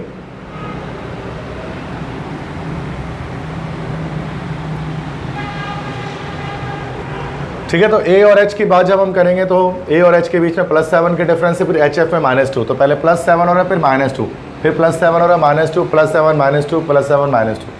अब पी के बाद +7 जब हम करेंगे तो यहाँ पर हमारे पास दैट इज़ डब्ल्यू आ जाएगा 23, सही है। लास्ट क्वेश्चन इसके बाद है हमारे पास, ये एक व्हील दी हुई है, इसमें नंबर्स लिखे हुए हैं बहुत सारे, और उसमें कहीं पर एक जगह पर क्वेश्चन मार्क आपके पास होगा जिसको आपको रिप्लेस करना। अगर क्वेश्चन मार्क को नहीं दिख रहा तो मैं आपको दिखाता हूँ, ये रहा क्वेश्चन मार्क, ठीक है। अब इसकी क्या लॉजिक है, देखो 3 + 3 6 होता है ना भाई, अब ये 6 यहाँ पर आ रहा है, और 1 + 3 4 होता है, या 4 यहाँ पर आ रहा है। इसी तरह से 5 + 1 6 होता है, यहाँ पर आ रहा है, और 2 में क्या प्लस करेंगे कि 9 हो जाएगा 7, तो 2 + 7 करेंगे तो इसका ऑप्शन यहाँ पर आ रहा है, ये 7 करेक्ट है। असल में मैंने घर पे सॉल्व कर लिया तो इसलिए मैं डायरेक्ट बता रहा हूँ ना, टाइम लगता है मुझे बताने का सही है ये वाले क्वेश्चन को। तो ये हमारे पास सारे फास्ट के जो है पास पेपर्स के इंपॉर्टेंट IQ लेवल के क्वेश्चंस हैं। 45 क्वेश्चंस हैं मोस्ट इंपॉर्टेंट, यहाँ पर मैंने आपको सॉल्व करवा दिया, ठीक है, वर्बल नॉन वर्बल दोनों रीजनिंग, ठीक है बेटा। सो अब हम फास्ट की जो है वो फर्स्ट यूनिवर्सिटी के इंग्लिश के जो पास पेपर हैं 2022 के, उसको हम यहाँ पर डिस्कस करेंगे, और जो भी क्वेश्चंस हैं उन क्वेश्चंस को यहाँ पर हम सॉल्व करेंगे। तो फास्ट में कंप्यूटर साइंस या सॉफ्टवेयर इंजीनियरिंग के लिए जो स्टूडेंट्स अप्लाई करना चाहते हैं तो उनके लिए IQ के लेक्चर मैंने एक बना दिया है, और ये हमारे पास इंग्लिश का लेक्चर है जो यहाँ पर पास पेपर्स इनको यहाँ पर हम सॉल्व करेंगे। तो फर्स्ट क्वेश्चन से स्टार्ट लेते हैं, स्लाइड्स पर आगे बढ़ते रहेंगे, क्वेश्चंस आते रहेंगे और सारे क्वेश्चंस को मैं यहाँ पर आपको एक्सप्लेन करूँगा। तो फर्स्ट क्वेश्चन है, select the antonym of the word merge. Merge एक वर्ड है, मर्ज का मतलब क्या होता है भाई, मर्ज का मतलब होता है दो चीज़ों को मिलाना, मिलाना दो चीज़ों को। तो उसका उलट क्या हो जाएगा, एंटोनिम क्या हो जाएगा, दो चीज़ों को अलग करना। तो अलग करने के लिए कौन सा वर्ड हो जाएगा, सेपरेट हो जाएगा हमारे पास, तो डी ऑप्शन करें। नेक्स्ट क्वेश्चन उसके बाद है क्वेश्चन 2 है, when you dash be sure to call me. जब तुम पहुँचो तो मुझे लाजमी कॉल करो। कंडीशनल है ना, जब तुम पहुँचो तो मुझे कॉल करो। तो इफ़ या व्हेन के साथ जब भी कोई क्लॉज आता है तो हमारे पास प्रेजेंट सिंपल का आता है कंडीशनल के अंदर, ठीक है। अगर हम फ्यूचर कंडीशनल की बात करेंगे, अगर ऐसा होगा तो ऐसा होगा, जब तुम पहुंचोगे तो मुझे कॉल करना, ठीक है। तो ये हमारे पास इफ़ या वैन वाला जो क्लॉज होता है वो हमेशा प्रेजेंट सिंपल में होता है। अब वैन वाले के साथ प्रेजेंट सिंपल का क्लॉज लगाना है। अब देखो आर अराइविंग तो नहीं होगा, ये प्रेजेंट कंटिन्यूस टेंस है, अराइव भी नहीं होगा, पास्ट इंडेफिनिट टेंस है, विल अराइव भी नहीं होगा, फ्यूचर इंडेफिनिट है, तो क्या हो जाएगा उसका, D option. When you arrive be sure to call me, जब तुम पहुंचो तो मुझे लास्ट में कॉल करो, समझ गए। तो ये कंडीशनल पढ़ा है आप लोगों ने, तो ये हमारे पास कंडीशनल है, इसको हम लोग जो है फर्स्ट कंडीशनल कहते हैं, दिस इज कॉल्ड। मतलब अगर ऐसा होगा तो ऐसा होगा, है ना, जब बारिश होगी तो मैं आऊँगा, इस तरह के जुमले जो होते हैं। क्वेश्चन 3 है, I want request your advice if I want it. देखो ये भी कंडीशनल हमारे पास है, I will not request your advice, मतलब मैं तुम्हारी नसीहत नहीं मांगूंगा, इफ़ अगर, इफ़ आई वॉन्ट। अच्छा इफ़ वाला क्लॉज है ना ब्रैकेट के अंदर, वो आपको इन चारों में से सही क्लॉज लिखना है, ठीक है। आई वॉन्ट या वॉन्ट मतलब होता है I will not request your advice, मैं तुम्हारी एडवाइस की इल्तिजा नहीं करूँगा, उसकी मैं तुम्हारी एडवाइस की को मांगूंगा नहीं, या मैं तुम्हारी सलाह नहीं चाहूँगा। If it is not your advice that I want, तो ये तो नहीं होगा। If it is not your advice that I want, ये तो अजीब सा एनोमिनस लग रहा है, मतलब कोई MLS है। तो बी में देखते हैं, if it is your advice that I want, ये भी नहीं होगा। I want request your advice if I want it, तो ये तो जुमला ये भी नहीं चल रहा ना, कि अगर मैं मांगूँ, अगर मैं चाहूँगा तो मैं तुम्हारी एडवाइस नहीं मांगूंगा, उसका मतलब ये होगा ना कि I want request your advice if I want it. या फिर सी को हम देखते हैं, शायद सी हो सकता है थोड़ी देर के लिए। डी है, if I don't want it, नहीं सी नहीं होगा, डी हो सकता है। If I don't want it, I want request your advice if I don't want it, मतलब मैं तुम्हारी नसीहत में नहीं मांगूंगा अगर मुझे तुम्हारी एडवाइस नहीं चाहिए होगी, ये हो जाएगा ना। बाकी ये तो if I didn't want it, ये तो हो ही नहीं सकता, क्योंकि ये फ्यूचर आ गया यहाँ पर, तो हमारे फ्यूचर के सिंपल के साथ प्रेजेंट सिंपल आता है, तो डी ऑप्शन करेक्ट होगा, ठीक है। मतलब मैं तुम्हारी नसीहत नहीं मांगूंगा अगर मैं मुझे वो नहीं चाहिए हो, सिंपल सी बात। तो इस तरह से भी बड़ा आसान MCQ होता है, फास्ट इतनी इंग्लिश इतनी ज़्यादा डिफिकल्ट भी नहीं होती है, ईजी होती है। नेक्स्ट देखो एनालॉजी यहाँ पर आ गई है, select the pair of words और phrases that best expresses a relationship similar to that expressed in capitalized pair. Insolence to respect. Insolence का मतलब होता है that is बेइज्जती, मतलब दो यहाँ पर एंटोनिम्स हैं। इंसोलेंस बेइज्जती का उलट क्या है, रेस्पेक्ट। अब दो अपोजिट पेयर्स आप यहाँ पर देखें, जनरोसिटी इज टू रिसोर्स, सखावत मतलब ज़रा है, तो ये तो सिनोनिम्स हैं, मतलब जो सखी होता है उसके पास रिसोर्सेज बहुत होते हैं, ये तो नहीं होगा। एम्बैरेसिंग इज़ टू रिग्रेट, दोनों एक ही वर्ड है। अगर कोई एम्बैरेस मतलब अगर कोई शर्मिंदगी फील कर रहा होता तो उसे अफसोस होता है, ये भी नहीं होगा। Deviation is to recourse, deviation का मतलब होता है हट जाना रास्ते से, और रिकोर्स का मतलब ये होता है कि नया रास्ता चुनना। तो सिंपल सी बात, ये दोनों भी सिनोनिम से सी भी कट गया। Audacity is to restraint, audacity किसे कहते हैं? ऑडेसिटी का मतलब होता है किसी काम को करने की हिम्मत रखना, स्ट्रगल करना, मुशक्क़त करना किसी काम के लिए, ऑडेसिटी। तो रिस्ट्रेंट का मतलब भी सेम यही होता है, दोनों एक दूसरे के सिनोनिम्स हैं। जब ये चारों गलत हो गए तो हमारे पास जो ई ऑप्शन है वो करेक्ट हो जाएगा। Presumption is to recurrence, presumption के यहाँ मतलब होता है किसी चीज़ के बारे में पेशन गोई करना कि ये शायद आगे जाकर शायद ये चीज़ हो जाए। एजम्पशन जिसको हम कहते हैं, प्रिजम्पशन पहले से पेशन गोई करना, प्रिडिक्ट करना। और रिकरेंस का मतलब एक ऐसा काम जो बार बार होता, जो बार बार होता, यकीनी तौर पर वो बार बार अपने आप को रिपीट करेगा, रिकर करेगा। तो ये असल में दोनों एक दूसरे का अपोजिट वर्ड है। प्रिजम्पशन मतलब जो चीज़ कभी हुई नहीं है और आप बता रहे मुस्तकबिल में होने वाली है, और रिकरेंस जो बार बार होती ही रहती है, रिकर होते रहते हैं। तो यहाँ पर हमारे पास जो अपोजिट टर्म्स हैं वो एनालॉजी के लिहाज से वो डी वाले हैं, बाकी सब हमारे सेम वर्ड्स हैं, सेम मीनिंग रख रहे हैं। सही है। तो ये एनालॉजी का क्वेश्चन था वर्ड एंटोनियम के लिहाज से। क्वेश्चन 5 है, विच of the following sentences is punctuated correctly, इनमें से कौन सा सेंटेंस करेक्टली पंक्चुएट किया गया, पंक्चुएशन मार्क्स उसमें करेक्टली लगाए गए, करेक्टली यूज़ किए गए। Dough not shout I can hear you, मतलब चिल्लाओ मत मैं तुम्हें सुन सकता हूँ, क्या करेक्ट हुआ? A B C D. Do not shout I can hear you, चिल्लाओ मत मैं तुम्हें सुन सकता हूँ।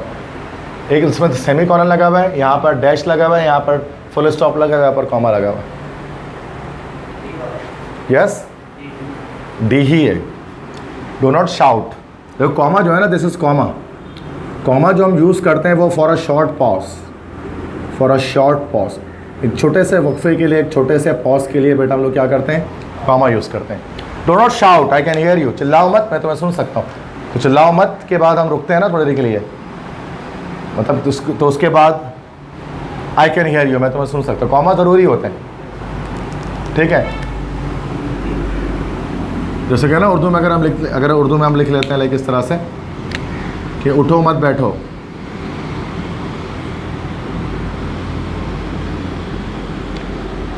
अब इसमें जब हम कॉमा लगाएंगे तो क्या होगा, सेंस बनेगा, अभी सेंस नहीं बनेगा। अगर मैं यहाँ कॉमा लगा दूँ तो उसको मतलब उठो मत बैठो, उठो मत बैठो, इसका ये हो गया ना। अब देखो यहाँ कॉमा लगा दो तो उठो मत बैठो, अपोजिट सेंस आ गया ना भाई, मतलब कॉमा आगे पीछे करने से एक बंदा उठ रहा है, एक बंदा बैठ रहा है। तो कहना इसी तरह से यहाँ पर dough not shout I can hear you, और चिल्लाओ मत मैं तुम्हें सुन सकता हूँ। तो यहाँ पर हाइफेन या फुल स्टॉप या कॉलन नहीं लगेगा। ठीक है, तो करेक्ट सही बताया अवेश ने, डी होगा। ठीक है, अवेश हमारे बड़े अच्छे स्टूडेंट नवाब शाह से। उसके बाद नेक्स्ट क्वेश्चन है, my mother is allergic to dash cigarette smoke,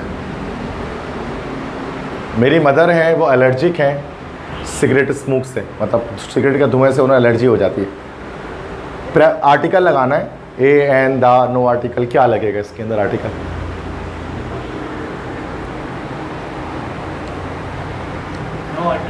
no article use होगा, बिल्कुल सही। किसने कहा ये नो आर्टिकल? अवेश ने कहा, गुड। तो माई मदर इज देखो ना, आ सिगरेट स्मोक, अब धुआं को तो हम गिन नहीं सकते ना कि आ सिगरेट या एन का है, तो ये तो हो नहीं सकता। दा सिगरेट स्मोक से जब हम कहें दा से मुराद कोई ख़ास सिगरेट स्मोक, तो कि एक सिगरेट कहीं पर जल रही है, लेकिन उनको तो हर तरह के सिगरेट स्मोक से एलर्जिक है, तो यहाँ कोई आर्टिकल नहीं लगेगा। ठीक है, तो my mother is allergic to cigarette smoke, बस ख़त्म, यहाँ पर हो जाएगा। तो ख़ुद भी सेंस बन रहा होता है कि इसमें क्या आना चाहिए, मतलब इसके लिए आपको आर्टिकल्स के रूल पढ़ने की ज़रूरत नहीं, इंग्लिश आपने इतनी पढ़ी है कि सेंस आप डेवलप कर सकते हैं, क्या आना चाहिए इसके अंदर। Select the antonym of the word foe, foe के एंटोनिम जो है वो आपको बताना है। फो किससे कहते हैं? फो के मतलब होता है दुश्मन, दुश्मन। तो उसका उलट क्या हो जाएगा? एंटोनिम मतलब उसका अपोजिट दोस्त, तो दोस्त के लिए कौन सा वर्ड आ गया? फ्रेंड। तो सी ऑप्शन करेक्ट हो गया। कहते ना माई फ्रेंड्स एंड फो, मेरे दोस्त और दुश्मन, तो फो मतलब होता है दुश्मन, एफ ओ ई। ठीक है, अगर आपको फो का मतलब लेकिन याद होना चाहिए दुश्मन, तब आप लगा सकोगे, वरना तो आपको जब उसका मतलब ही नहीं पता होगा तो आप तो परेशान होते रहेंगे कि नीचे क्या लगेगा। तो अगर आपको मीनिंग किसी एक की भी पता है तो आप आराम से आंसर लगा सकते हैं, ठीक। नेक्स्ट क्वेश्चन है select the word or phrase that best completes the sentence. I am not sure where Adil is, he dash taken his brother to a movie और द जू। मैं यकीन से नहीं कहता आदिल कहाँ है, वो डैश अपने भाई को मूवी दिखाने के लिए जू ले गया होगा। यस, डी कह रहे हो, डी, अच्छा डी कह रहे हो, ई डी कह रहे हो, डी ही सही है वैसे। याद किया हुआ तुमने सारे ये? ओके, डी ही होगा, चलो चेक कर लेते हैं। तो he is have taken his brother to a movie और द जू, ये तो हो ही नहीं सकता था, इज़ हैव टेकन तो कुछ नहीं होता। He ought not to have taken, उसे नहीं लेकर जाना चाहिए था, ये भी बात नहीं समझ में आ रही इसमें। मतलब आदिल जो है वो नहीं है, मुझे नहीं पता आदिल कहाँ है, लेकिन अब दैट से उसको पता ही नहीं है तो उसको थोड़ी ना वो ये कहेगा कि उसे नहीं लेना चाहिए, लेकर जाना चाहिए था जू में, उसको पता ही नहीं है वो है कहाँ। ही विल हैव टेकन, वो लेकर जाएगा, तो ऐसा तो नहीं है, वो तो अभी है ही नहीं यहाँ पर, तो लेकर जाएगा कहाँ से, ठीक है। तो यहाँ पर मे हैव होगा, मे हैव का मतलब होता है शायद, he may have taken his brother to a movie और द जू, शायद वो अपने भाई को मूवी या जू लेकर गया हो, इसलिए मुझे नहीं पता वो कहाँ है। उसका आंसर सही कहाँ भेजते हैं, क्या आएगा, डी आएगा, करेक्ट, ठीक है। Like may have taken. Next question है select the correct sentence from the following. इनमें से करेक्ट सेंटेंस बताइए, इन चारों में से सोचें चलें।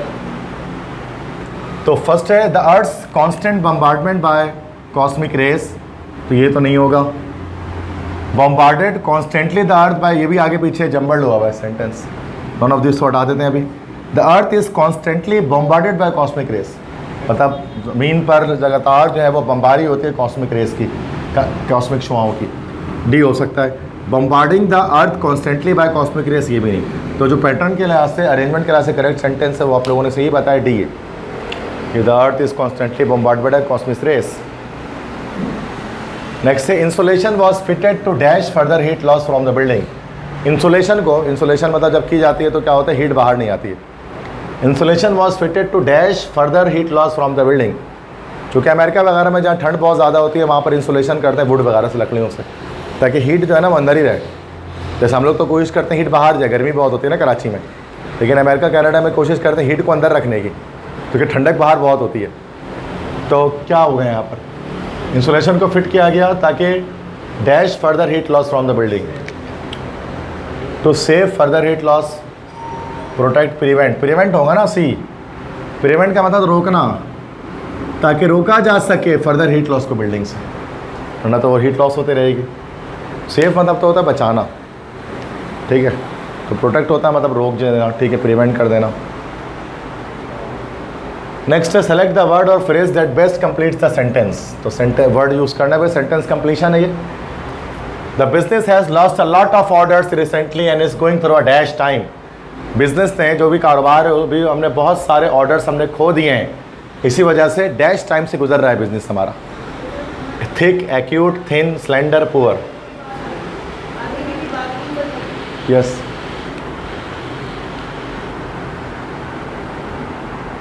बोले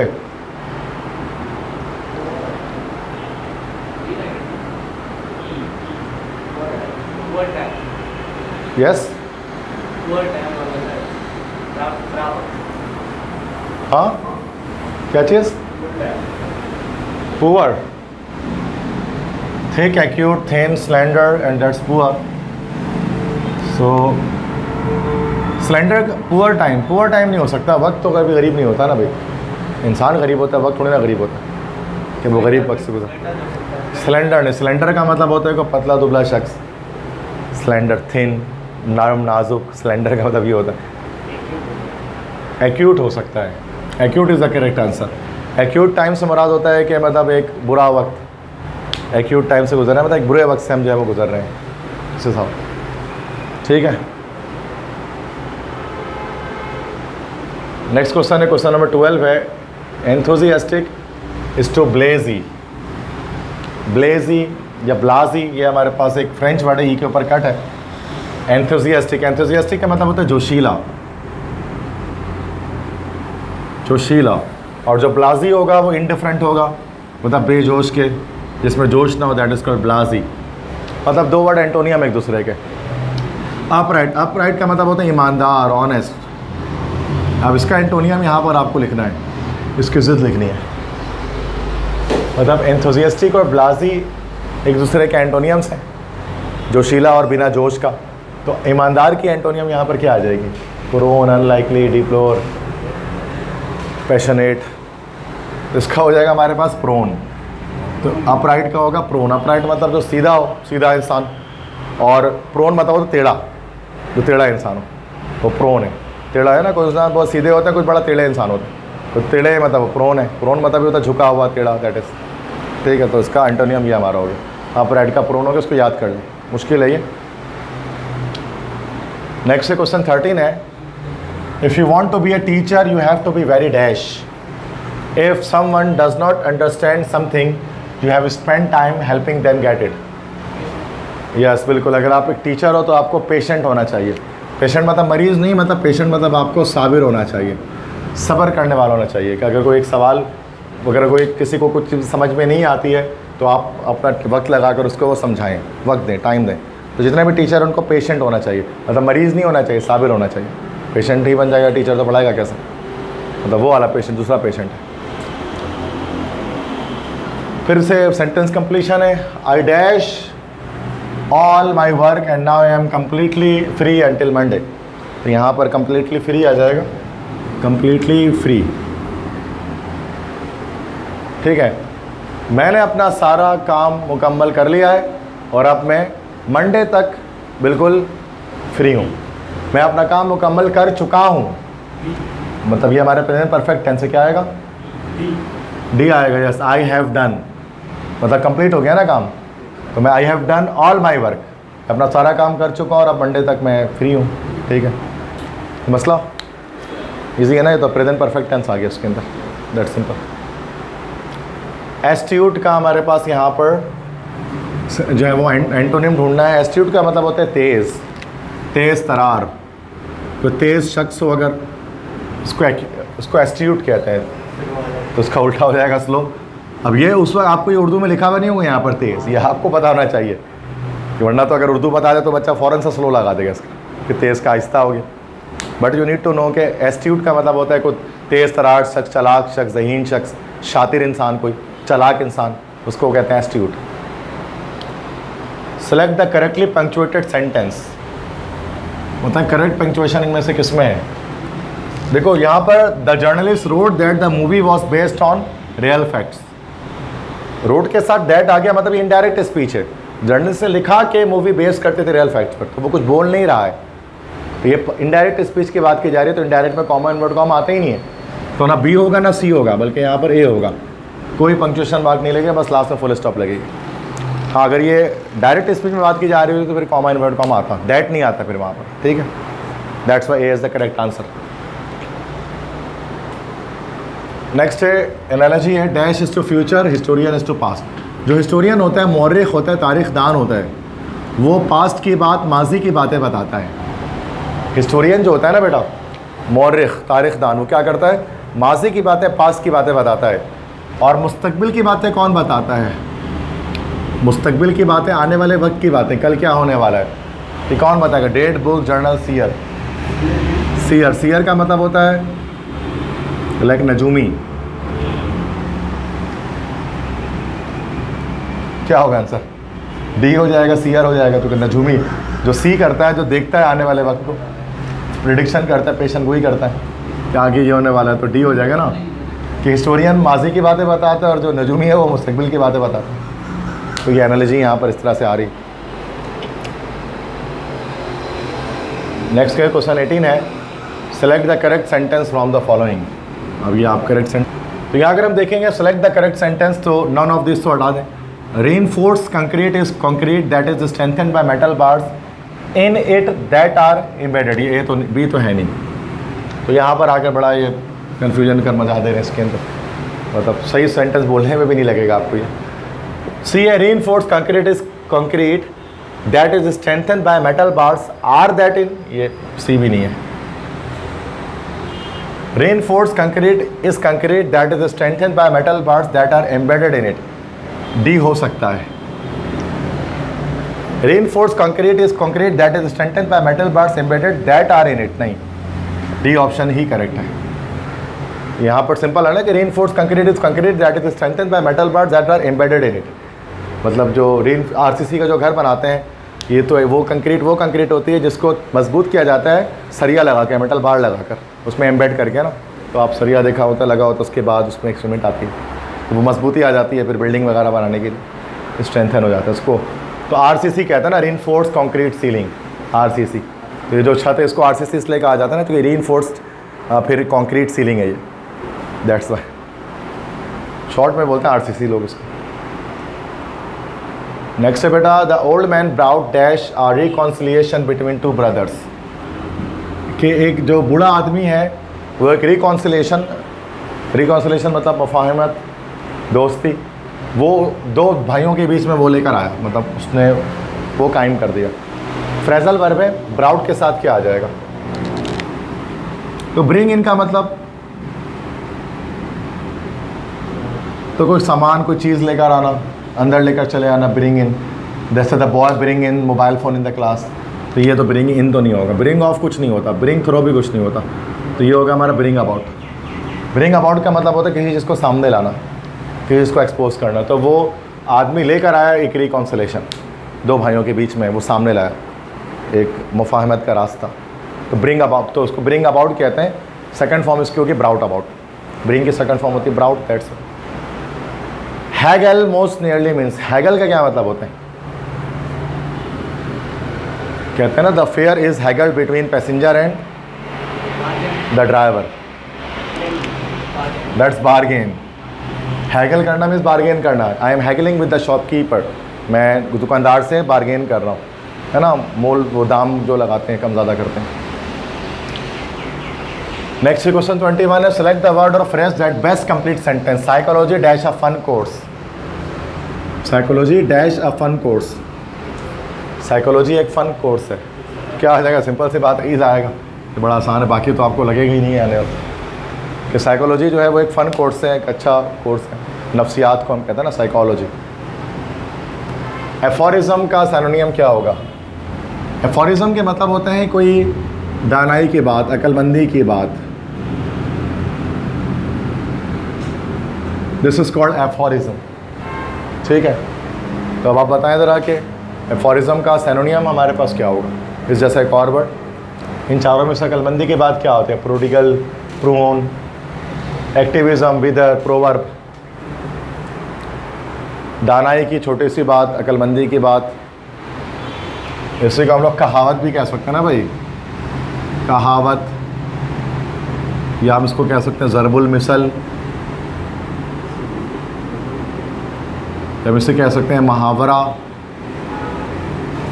तो बताओ क्या होगा इसमें से? इतना तो बता दिया मैंने. अरे प्रोवर्ब होगा ना, प्रोवर्ब कहावत को कहता है ना भाई, कहावत कोई मुहावरा, इसी को एफोरिज्म भी कहा जाता है. अक्लमंदी की छोटी सी कोई बात है ना, health is wealth, honesty is the best policy, greed is the curse, pride at the fall, honesty is the best policy, a friend in need is the friend in deed, unity is strength. ये सब proverb कहलाते हैं ना, इन्हीं को aphorism कहते हैं. अक्लमंदी की कोई छोटी सी बात. Refrain is most similar to. Refrain का वर्ड किस लफ्ज़ के बहुत करीब है? रिफ्रेन का मतलब होता है बचा लेना, महफूज होना. तो महफूज के लिए और कौन सा वर्ड इस्तेमाल कर सकते हैं चारों में से? Desist, persevere, glam, secure. क्या होता है? सिक्योर होगा ना भाई. If you are refraining yourself then you are securing yourself from thing. We should refrain ourself from tobacco, मतलब we should secure ourself from tobacco. तम्बाकू से हमें दूर रहना चाहिए, दैट्स, या अल्कोहल से हमें दूर रहना चाहिए. Which of the following is so which of the following is correct? A है the only dumb question the instructor said is the one you don't ask. नहीं, ये नहीं होगा क्योंकि ये भी अल्फाज हैं इंस्ट्रक्टर के ना, तो यहाँ पंक्चुएशन मार्क आना चाहिए, तो यहाँ नहीं आया तो ए तो नहीं है. The only dumb question the instructor said is the one you don't ask. Last में इसमें नहीं आया, तो ये बी भी नहीं है। सी देखते हैं। The only dam question the instructor said is the one, ये भी नहीं है, डी हो सकता है। The only dam question the instructor said is the one you don't ask. मतलब ये दोनों जुमले उसी इंस्ट्रक्टर के हैं कि वाहिद बेवकूफ़ाना सवाल वो सवाल होता है जो तुम नहीं पूछते हो। तो ये इंस्ट्रक्टर सेट, तो ये हमारा रिपोर्टिंग स्पीच आ गया और ये हमारा रिपोर्टेड स्पीच दोनों तरफ लगा हुआ है, राइट और लेफ्ट में। तो डी ऑप्शन यहाँ पर करेक्ट हो। नेक्स्ट है endure is to continue, entreat is to what. Endure, endure के क्या मतलब होता है? एंड्योर का मतलब होता है बर्दाश्त करना। जब आप किसी चीज़ को बर्दाश्त करते हो तो आप उसको कंटिन्यू रखना चाहते हो, सिंपल सी बात है। बर्दाश्त इसलिए करते हो कि वो काम कंटिन्यू रहे, एंड्योर करते हैं। इस तरह एंट्रीट का मतलब होता है, एंट्रीट का मतलब होता है किसी की वो करना, किसी से लाइक रिक्वेस्ट करना, इल्तिजा करना। तो जब आप किसी से एंट्रीट कर रहे होते हो, किसी को इल्तिजा कर रहे हो, तो सर में क्या कर रहे होते हो? Purchase, surrender, please, segue, sag. Purchase नहीं करेंगे, सरेंडर तो नहीं करेंगे ना इल्तिजा करने के लिए, कुछ खरीदेंगे थोड़ी ना, हार थोड़ी ना मानेंगे। प्ली या सेग, प्ली होगा। प्ली, प्लीड का वर्ड होता है ना, प्लीड। प्लीड मतलब होता है कि इल्तिजा करना, किसी से दरख्वास्त करना, गुजारिश करना, प्लीड कहते हैं ना, प्लीडिंग। तो यहाँ पर इसका जिस तरह से जब आप एंड्योर का कंटिन्यू है, इसी तरह एंट्रीट का हमारे पास जो सिनोनियम वर्ड आएगा, दिस इज़ ए प्ली। मतलब एंट्रीट मतलब भी इल्तिजा करना, और प्ली का मतलब भी होता है इल्तिजा करना। PLEA स्पेलिंग इसके, plea. If something is relentless it is dash. अगर कोई भी चीज़ रिलेंटलेस है, रिलेंटलेस का मतलब होता है बेसब्रा। अगर कोई भी चीज़ बेसब्री है तो वो क्या है? एंडलेसली लॉन्ग, बट रिलेंटलेस का मतलब होता है जो बाज ना आए किसी चीज़ से, जो लगा रहे, स्ट्रॉन्ग रहे, बेसब्रा हो, मतलब किसी चीज़ काम को करने के लिए बेसब्रा हो और वो कोई चीज़ उसको रोक ना सके, ऐसा इंसान होता है रिलेंटलेस। मतलब करके रहे, मतलब जो काम अपने जो ठान ले वो कर ले, that type of person is relentless. बेचैन, बेसब्रा, ढीठ कह सकते हो उसको आप, वॉट एवर। तो रिलेंटलेस का यहाँ पर देखो, अभी थोड़ा मुश्किल MCQs है जो फास्ट में आए हैं सारे। आपको एंडलेसली लॉन्ग तो नहीं हो सकता ना भाई, ये तो हटा दो। मर्सीलेसली परसिस्टेंट, तो एक रिलेंटलेस बंदा परसिस्टेंट तो होता है, लगा रहता है काम। होपलेसली वेग, होपलेस नहीं होता लेकिन वो तो ये तो ख़त्म कर दो। सरप्राइजिंगली स्ट्रॉन्ग, स्ट्रॉन्ग भी होता है ऐसा बंदा जो रिलेंटलेस होगा। एडमेंटली रेजिस्टेंट, और रेजिस्टेंट भी होता है मतलब वो मज़ाहमत भी करता है, आने वाले जो भी मुश्किलात होती है, परेशानियाँ होती हैं, उनकी मज़ाहमत भी करता है। तो क्या आंसर होना चाहिए? B, D के E। रिलेंटलेस का बेसब्रा, बेचैन, काम को अपने धुन का पक्का।